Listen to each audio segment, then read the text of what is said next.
Okay, so here's a factorization again of just a binomial. So we don't have a trinomial, we don't have a grouping situation going on here, so something else is going to apply. As is often the case, it's possible that you might be able to take a greatest common factor out of everything, but when you look at these terms, that's not going to happen here. There is no number you can meaningfully pull out of 81 and 100 simultaneously, and this first term doesn't have any z's in it.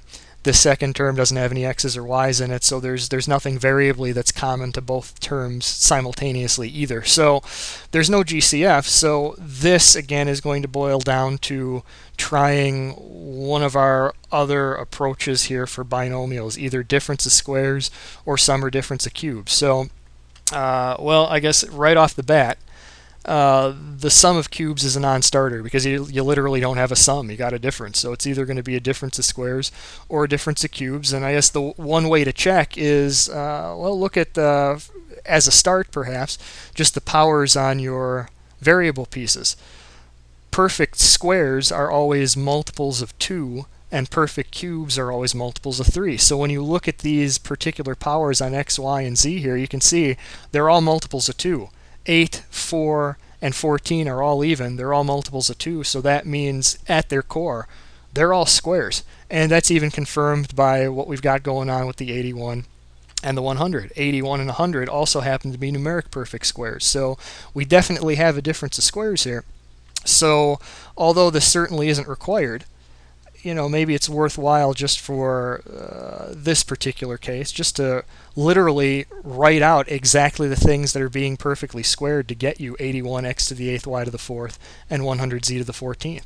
So, well, the thing you perfectly square to get 81 is 9.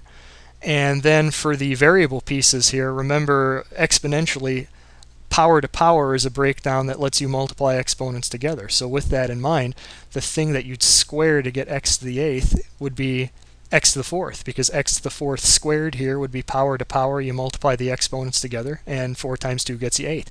Similarly with the y, think of the same power to power breakdown. The thing you would square, the power you'd multiply by 2 to get this 4th power, would be a 2. So y squared squared, power to power, you multiply the exponents together, there's that y to the 4th. Do now the same kind of thing over here. 100 is the square of 10. So 10's the thing you perfectly square to get 100. And then z to the 14th, well, again, look for the thing you multiply by 2 to get that 14th power.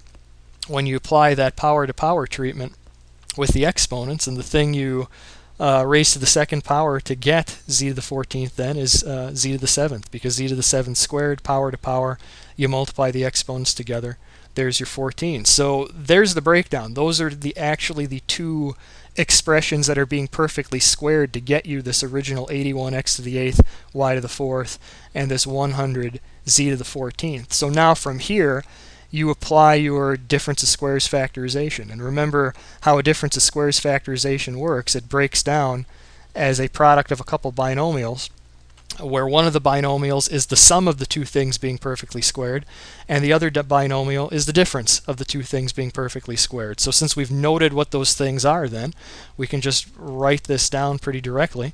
So the sum of the two things being perfectly squared would be 9x to the 4th y squared plus 10z to the 7th. And then the difference of the two things being perfectly squared would be 9x to the 4th y squared minus 10z to the 7th. So there it is. There's your factored form. A difference of squares always breaks down as the product of the sum of the things being perfectly squared times the difference of the things being perfectly squared. That's exactly the situation that we've got here. If you multiplied it out to confirm this result, you'd see that the outer and inner products would exactly cancel each other out, leaving you exactly this. And a further examination of those binomials would show that no other factoring techniques apply. So there it is. All we've got here is, albeit a multivariate one, just a difference of squares.